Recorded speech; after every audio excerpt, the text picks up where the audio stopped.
Today we're going to hear a story, What Do Roots Do? So we talked a little bit about roots when we are working on our living necklaces, wondering where are the roots going to go because they're not in the soil. Are they going to go up or down or sideways? And if the bean is upside down, where are those roots going to go? So we're going to talk a little bit about roots in this book. What Do Roots Do by Kathleen V. Kudlinski and illustrated by David Schubert.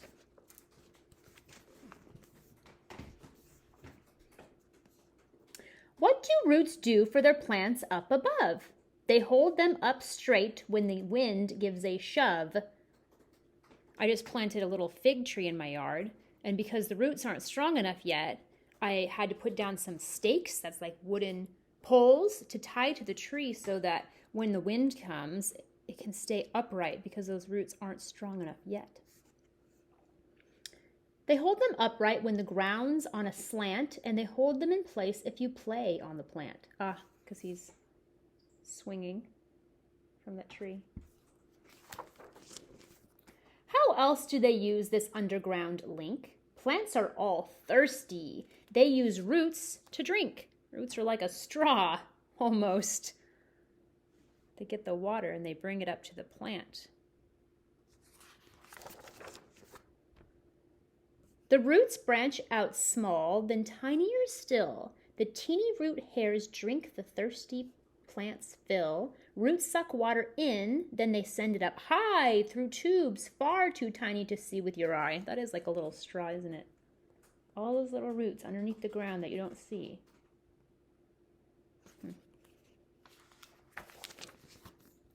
Water flows up through the rootlets, then taproots, and trunks, then branches, and twigs, until each leaf's drunk all the water it needs. And then, way up there, the rest blows away on a breeze in the air. Wow, seems like a tree would need a lot of water to get to all those parts. Palm, pine, or maple, it always is true. Half of the tree will be hidden from you. Half of the tree is hidden underground in those root systems.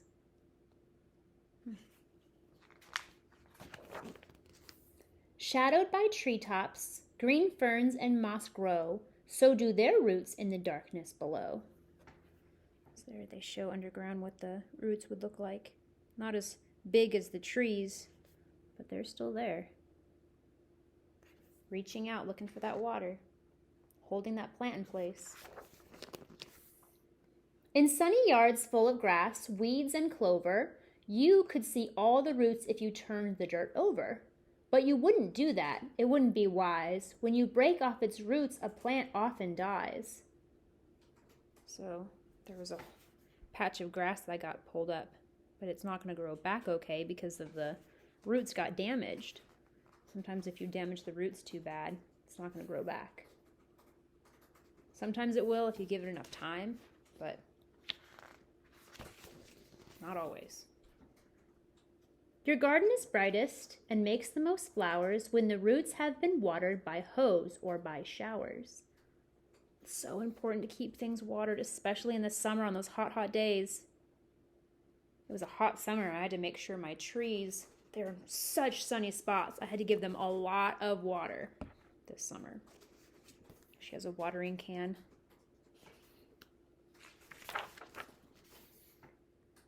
Food grows in the garden in vegetable row. Some ripens in sunshine, but some hides below.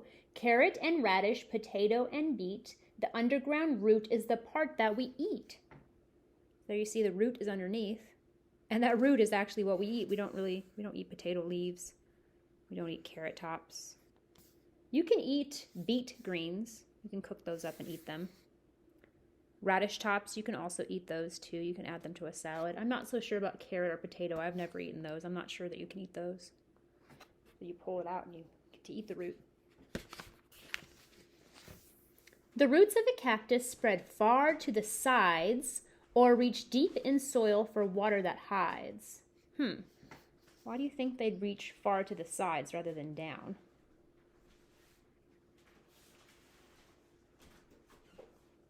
Or if they go down, they go far, far, far down. What do you think? And even in ponds, water lilies have found the best way to grow is with roots in the ground.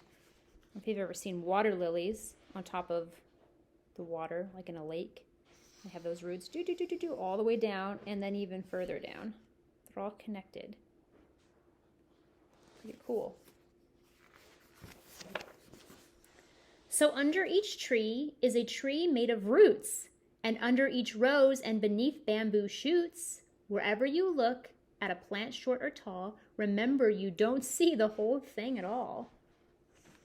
Remember, we only see like half of that plant sometimes. The end. And then in the back you see some flowers, and then underground what we're seeing. I wonder what it'd be like if like the dirt you could see through, like if it was translucent, if you could see below to see everything that was happening down below in the roots.